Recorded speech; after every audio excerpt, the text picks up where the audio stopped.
Hello friends, welcome to our YouTube channel Concept the Result. Today I will discuss about product of vector.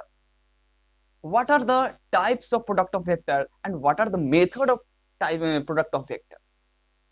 तो इस video में आज हम अध्ययन करेंगे कि प्रोडक्ट ऑफ वेक्टर को आखिर हम लोग कैसे प्रोडक्ट करते हैं, यानी कैसे गुना करते हैं दो सदिश को, और दो सदिश का गुना आखिर कितने प्रकार से हो सकता है, कौन सा मेथड है इसका और किस तरीके से हम करेंगे, आज इस वीडियो में हम लोग अध्ययन करेंगे। तो प्रोडक्ट ऑफ वेक्टर क्या चीज होता है? तो प्रोडक्ट ऑफ वेक्टर जो होता है दो सदिश का गुना होता है, ये तो जानते हो। Product of vector. अब रहा कि types of product of vector, तो हम लोग जानते हैं कि दो प्रकार से हम लोग प्रोडक्ट करते हैं वेक्टर का। एक पहला है scalar product vector, scalar product of vector, scalar product of vector. And दूसरा जो है वो है cross product of vector, cross product of vector. Scalar product को हम एक और नाम से जानते हैं dot product, dot product of vector. Dot और क्रॉस का तो ज्ञान होबे करेगा। अरे भाई, डॉट मतलब ये डॉट हो गया, क्रॉस मतलब ये क्रॉस कर दिया। ई वाला तो पहले ही से जानते होंगे, ये डॉट तो पहले ही से जानते होंगे। सब चीज पहले वाला है, बस थोड़ा सा हाई लेवल जाता है। ठीक है, तो हम देखें यहाँ पे प्रोडक्ट ऑफ वेक्टर जो होता है दो प्रकार का होता है, एक स्केलर प्रोडक्ट ऑफ वेक्टर, एक होता है क्रॉस प्रोडक्ट ऑफ वेक्टर। अब चलते हैं कि डॉट प्रोडक्ट ऑफ वेक्टर को सबसे पहले हम अध्ययन करेंगे। पहला dot product of vector, dot product of vector. देख भाई, डॉट प्रोडक्ट ऑफ वेक्टर जो होता है दो सदिश का, हाँ टू वेक्टर के लिए हम लोग पढ़ेंगे। Dot product of two vector, दो सदिश का अदिश गुणनफल या दो सदिश का अदिश गुना भी बोल सकते हैं। ठीक है, तो इसमें हम लोग क्या पढ़ेंगे वो चीज का थोड़ा सा देखेंगे। डॉट प्रोडक्ट ऑफ वेक्टर देखिए क्या होता है कि let us considered vector A and vector B, two vectors are non zero vector, दोनों को नॉन जीरो वेक्टर लेना है, तब ये चीज फॉलो करेगा। दोनों वेक्टर नॉन जीरो होगा, यानी कि दोनों का मैग्नीट्यूड जीरो नहीं होना चाहिए किसी का। दो वेक्टर लिए और दोनों के बीच में देखिएगा ये दो वेक्टर है, वेक्टर ए है, वेक्टर बी, कुछ ना कुछ तो एंगल बन रहा होगा, तो एंगल को थीटा लेते हैं। और ये दोनों के यदि डॉट प्रोडक्ट हम करेंगे ए डॉट बी, तो ये मेरा मिलता है modulus of A and modulus of B और कॉस थीटा। ये थीटा जो है angle between vector A and B, और मेजर किस चीज में करते हैं? तो anti clockwise, measure anti clockwise, measure in anti clockwise direction. Okay, anti clockwise यानी जो घड़ी घूमती है उसके विपरीत दिशा में हम लोग इसको मेजर करते हैं, क्या चीज को? एंगल को। तो A dot B, A B cos theta, ये चीज मेन इंपॉर्टेंट है। आखिर अदिश गुणनफल है क्या चीज? Dot product. तो दो सदिश को जब उसके बीच के कोण के कोज्या के साथ गुना करते हैं, कोसाइन के साथ, समझना, एक होता है कोज्या, ज्या, स्पर्शज्या, ये सब आप 10th से ही पढ़ के आ रहे होंगे। ठीक है, तो ये है दो सदिश के यदि बीच के उसके कोसाइन से, यदि कोसाइन मतलब कि कॉस थीटा से यदि गुना कर देते हैं तो मेरा डॉट प्रोडक्ट हो जाता है। और A dot B where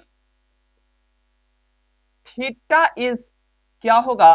theta जो होगा वो angle between, angle between vector A and vector B. Okay, और थीटा का जो वैल्यू होगा वो क्या होगा? जीरो से तो बड़ा और बराबर होना चाहिए, और पाई से छोटा और बराबर होना चाहिए। ठीक है, ये चीज बहुत इंपॉर्टेंट है, आपको दे देगा follow the dot product of a vector, follow the dot product of vector option में दे देगा, जीरो से इतना के बीच, जीरो से पाई बाई 2 के बीच दे देगा। इस प्रकार से ऑब्जेक्टिव क्वेश्चन फंसा सकता है।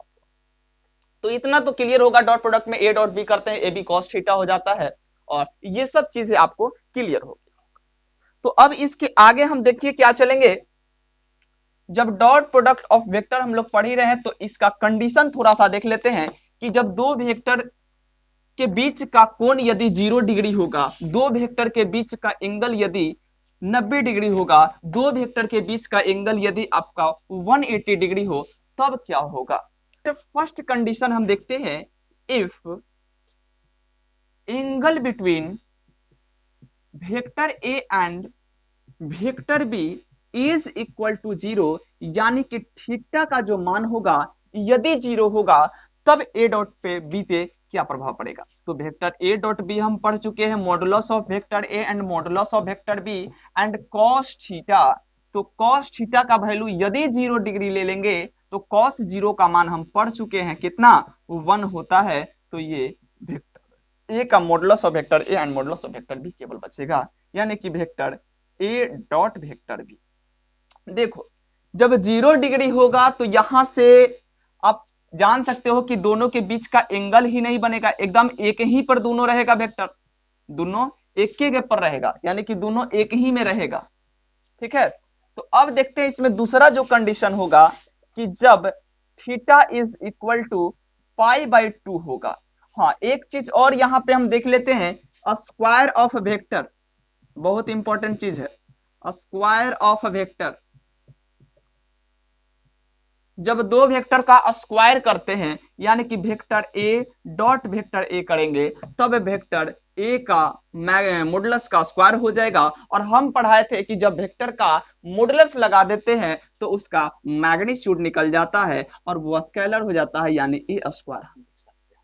केवल स्क्वायर के लिए ये सुटेबल है, और यदि क्यूब करेंगे तो ऐसा सुटेबल नहीं है। जब थीटा इज इक्वल टू π/2 होगा यानी कि दो वेक्टर आपस में लंबवत होंगे, परपेंडिकुलर, कंडीशन ऑफ परपेंडिकुलरिटी।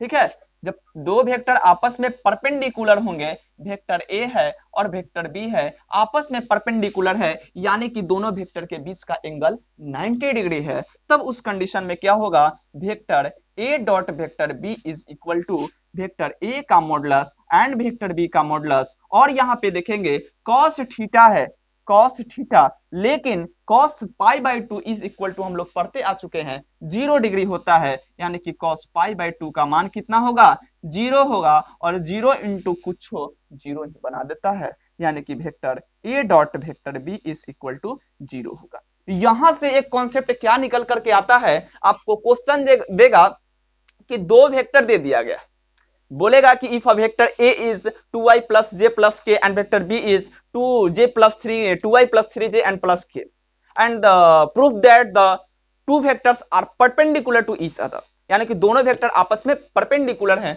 तो आप बस वहां पे डॉट निकाल करके 0 प्रूफ कर देना है कि दोनों वेक्टर का यदि डॉट प्रोडक्ट 0 हो जाता है तो वेक्टर क्या होगा, परपेंडिकुलर होगा। इस कंडीशन को आप फॉलो करके 4 नंबर गेन कर सकते हैं। तो ये दूसरा कंडीशन। अब देखते हैं इसी में तीसरा कंडीशन क्या है, कि तीसरा कंडीशन में देखो एक 0 से तो पाई तक हम लोग पढ़े हैं, तो 0 से π/2 तो आए, तीसरा कंडीशन में क्या होगा अपने से सोचिए, तो थीटा का मान यहाँ पे पाई हो जाएगा, यानी कि पाई मतलब 180 डिग्री। ठीक है, पाई ये रेडियन में हो जाता है 180 डिग्री, यानी कि पाई 180 बटा पाई से यदि गुना कर देंगे तो डिग्री में बदल जाता है, पाई से पाई कैंसिल हो जाता है, ये तो जानते होंगे। पाई बटा 180 से यदि गुना करेंगे तो ये रेडियन में बदलता है डिग्री, और यदि रेडियन को यदि डिग्री में चेंज करना हो तो 180 बटा पाई से गुना करते हैं तो ये डिग्री में चेंज होता है। ठीक है, तो ये थीटा इज इक्वल टू 180 है, तो यहाँ पे a डॉट बी पे क्या प्रभाव पड़ेगा, vector a dot B is equal to vector a and vector b का मॉडुलस, और cos 180 180 डिग्री का मान हम लोग जानते आ रहे हैं -1 होता है, और ये हो गया माइनस वेक्टर a और वेक्टर b का मॉडुलस। तो ये चीज इंपॉर्टेंट होगा, बोल देगा कि वहां पे लिख देगा कि जब when the angle between the two vector is equal to 180 degree, the find the value of a dot b, a dot b का वैल्यू फाइंड करना है, तो a का वहां पे आपका वेक्टर दिया रहेगा और b वेक्टर भी दिया रहेगा, तो आप इसे निकाल सकते हैं, बस नेगेटिव लगा करके मैग्नीट्यूड दोनों का निकाल देना है। ठीक, तो यहां तक तो हो गया, आपका सही हो गया। अब देखते हैं थोड़ा सा इसमें आगे बढ़ते हैं और कॉन्सेप्ट थोड़ा सा एक और गेन करते हैं, उसके बाद बताएंगे कि दो वेक्टर को हम लोग डॉट प्रोडक्ट कैसे करते हैं, एक कॉन्सेप्ट बताते हैं उसके बाद।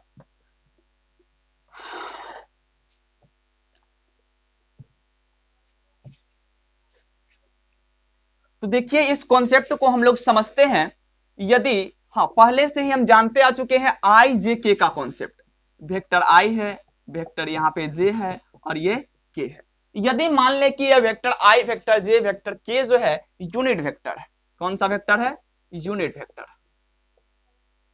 यूनिट वेक्टर, ये यूनिट वेक्टर है, तो यूनिट वेक्टर है तो आई डॉट आई यदि हम लिखते हैं, एक बात ध्यान रखिएगा, ये कौन सा वेक्टर है? यूनिट वेक्टर है। यदि आई डॉट आई हम करते हैं तो पहले हम पढ़ते आ चुके हैं, जब डॉट करते हैं तो का ए डॉट बी किए थे तो क्या आया था? वेक्टर ए का मॉडुलस, वेक्टर बी का मॉडुलस और कॉस थीटा आया था। तो यहां पे भी क्या हो जाएगा? वेक्टर आई का मॉडुलस, वेक्टर आई का मॉडुलस और यहाँ पे कॉस थीटा आ जाएगा। एक बात तो समझने वाली बात है, जब हम आपको एक्सिस पढ़ाए थे, ये एक्स था, ये वाई था, ये जेड था, ये तीनों जो होते हैं आपस में परपेंडिकुलर होते हैं, 90 डिग्री का एंगल बना हुआ रहता है तीनों के बीच में, ये जस्ट ऐसे रहते हैं, ठीक है, तीनों के बीच में 90 डिग्री का एंगल। कंफ्यूज मत होइएगा कि ये इतना बड़ा है तो इसके बीच में 120 डिग्री, कभी नहीं, 90 डिग्री का एंगल होता है। तो यहाँ पे क्या हो गया कि आई डॉट आई, यानी कि इस डायरेक्शन में हम आपको बताए थे कि आई होता है, इस डायरेक्शन में जे और इस डायरेक्शन में क्यू होता है, कोई कंफ्यूजन नहीं। तो जब वेक्टर का एंगल ही नहीं बना रहा है, आई वेक्टर है, यहाँ पे एंगल ही नहीं बना रहा है, यानी कि थीटा का मान कितना होगा? 0 डिग्री होगा। तो ये जो आई वेक्टर है इसका मैग्नीट्यूड, आई का मैग्नीट्यूड और कॉस 0 डिग्री, और यहाँ पे आई जो है यूनिट वेक्टर है, और यूनिट वेक्टर का मैग्नीट्यूड हम पहले पढ़ा चुके हैं, फर्स्ट वीडियो में ही पढ़ाए हैं कि मैग्नीट्यूड उसका 1 होता है। तो 1 इंटू 1 इंटू कॉस 0 का मान 1, यानी इज इक्वल टू 1। इसी प्रकार से आप यदि देखेंगे सिमिलरली यदि आप देखेंगे इसी प्रकार से, तो जे डॉट जे भी क्या होगा? 1 होगा। कैसे होगा? तो जे का मैग्नीट्यूड और कॉस 0 आ जाएगा, जे के बीच में एंगल कुछ बन ही नहीं रहा यानी 0 डिग्री, तो जे का भी 1 आएगा और के का भी 1 ही आएगा। तो रही बात अब कि जब देखो कॉन्सेप्ट यहां से आगे बताएंगे, इतना बड़ा चीज याद नहीं करना है, मात्र एक ट्रिक से आपको समझ जाना है, ये बहुत सा शॉर्ट सा चीज है, ठीक है, लेकिन आपको बेसिक से समझाना पड़ता है ताकि समझ में आए। इसमें क्या होगा? दूसरे कंडीशन हम देखते हैं कि जब आई डॉट जे हो तब क्या होगा? क्रॉस लिखा गया, डॉट हो, जब आई डॉट के हो तब क्या होगा? जब जे डॉट के हो तब क्या होगा? जब जे डॉट आई हो तब क्या होगा? इस कंडीशन में क्या होगा? और बहुत सारे आते जाए। तो यहां दिख रहा है आई और जे, आई और जे के बीच में कितना डिग्री का एंगल? 90 डिग्री का एंगल, ठीक है, आई और जे के बीच में 90 डिग्री का एंगल है। तो हम क्या लिख सकते हैं वहां से? आई का मैग्नीट्यूड और जे का मैग्नीट्यूड और cos 90। अब किसी को लग रहा है कि इतना लिख रहे हैं काला भाई, cos 90 का मान ही 0 होता है तो सब 0 लिखो ना। यहां से एक कॉन्सेप्ट जनरेट हुआ है, क्या चीज? कि यदि दोनों मिलित रहे, देखो बहुत ही जबरदस्त कॉन्सेप्ट यहां से जनरेट होगा, इतना आपको रटना नहीं पड़ेगा। यदि दोनों सेम रहे, यूनिट वेक्टर है तो उसका वैल्यू 1 होता है, यदि दोनों डिफरेंट रहे तो उसका वैल्यू 0 होता है। आई मिलित रहे, जे मिलित रहे, के मिलित रहे तो उसका वैल्यू 1 होगा, यदि डिफरेंट रहेगा तो उसका वैल्यू 0 होगा। इस प्रकार से आप वेक्टर का डॉट प्रोडक्ट आसानी से सोल्व कर सकते हैं। तो ये चीज हो गया, थोड़ा सा कॉन्सेप्ट रखिएगा, यदि बोलिएगा तो लिखते रहे, कुछ नहीं है, सेम वाला याद रखिएगा। आई से यदि गुना हो रहा है तो 1 होगा, जे से गुना हो रहा है तो 1 होगा, के से गुना हो रहा है तो 1 होगा। देखो ये हम यूनिट वेक्टर मान लिया, आप यूनिट वेक्टर को या तो ऐसे लिख सकते हो, यूनिट वेक्टर 1, ठीक है, जे का यूनिट वेक्टर और जे का यूनिट वेक्टर 1 और के का यूनिट वेक्टर और के का यूनिट वेक्टर 1, इस प्रकार से लिख सकते, और बाकी जो आगे होकर 0 हो जाएगा, ठीक है। तो यहां के बाद अब आते हैं एक और कॉन्सेप्ट पे, हम लोग आते हैं पहले वाला कॉन्सेप्ट पे थोड़ा सा, और बस उसके बाद वीडियो का हम अंत करेंगे और नेक्स्ट वीडियो जो आएगा और कॉन्सेप्चुअल होगा आपका। देखिए बहुत ही जबरदस्त है, वीडियो के अंत तक बने रहिएगा। हम लोग पढ़ के आ चुके हैं A dot B is equal to vector A का मॉडुलस वेक्टर बी का मॉडुलस कॉस थीटा। तो यहां से cos थीटा का मान आप निकाल सकते हो क्या? cos theta is equal to, इधर गुना में है तो इधर जाएगा तो ये भागा में चला जाएगा, यानी कि वेक्टर ए डॉट बी बटा वेक्टर ए का मॉडुलस और वेक्टर बी का मॉडुलस। देखिएगा यहां cos theta is equal to, अब यहां से हम एक चीज और कर सकते हैं, cos थीटा बराबर, याद कीजिए फर्स्ट वाले वीडियो का, याद करिए फर्स्ट वाले वीडियो का, जब हम बताए थे कि किसी वेक्टर का यदि यूनिट वेक्टर निकालना हो तो उस वेक्टर के यदि मैग्नीट्यूड से हम डिवाइड कर देते हैं तो उसका यूनिट वेक्टर हो जाता है।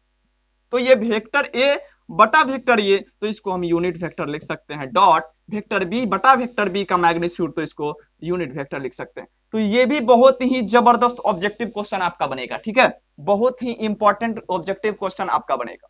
यहां से एक चीज और कर सकते हैं, तो थीटा बराबर ऊपर वाला से थीटा बराबर क्या हो जाएगा, कॉस उधर जाएगा, cos inverse vector A dot vector B upon vector A का मैग्नीट्यूड एंड वेक्टर बी का मैग्नीट्यूड, ठीक है, इस प्रकार से आपका हो जाएगा। अब देखते हैं थोड़ा सा आगे, अब चलेंगे, एक क्वेश्चन देखेंगे, मात्र एक क्वेश्चन, एक क्वेश्चन बस। Find vector A dot B when vector A बराबर I plus J plus K and vector B is equal to 3i plus 2j और plus 2k। Find A dot B, यानी कि ए dot B यदि निकालना होगा, दो vector given है, तो कैसे निकालेंगे, ये चीज निकालना है।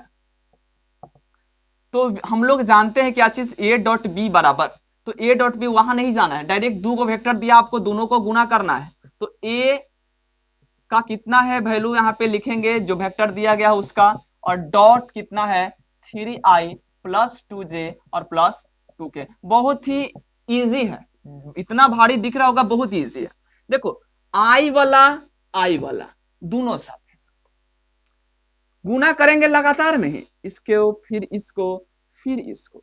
लेकिन एक कॉन्सेप्ट यहां पे हमने बताया था आपको, आई और डॉट आई यदि मिल जाता है तो उसका वैल्यू 1 होता है, और यदि आई डॉट जे मिल जाए या आई डॉट के मिल जाए उसका वैल्यू 0 होता है। तो इसको हम लोग नहीं लेंगे, इसको निगलेक्ट कर देंगे। यदि आप लिखना चाहे तो लिख सकते हैं, लेकिन ऐसे ही दिख रहा है तो उसको निगलेक्ट करते चल जाएंगे। यानी कि कितना हो जाएगा, I dot 3i plus J dot 2j plus के डॉट 2k।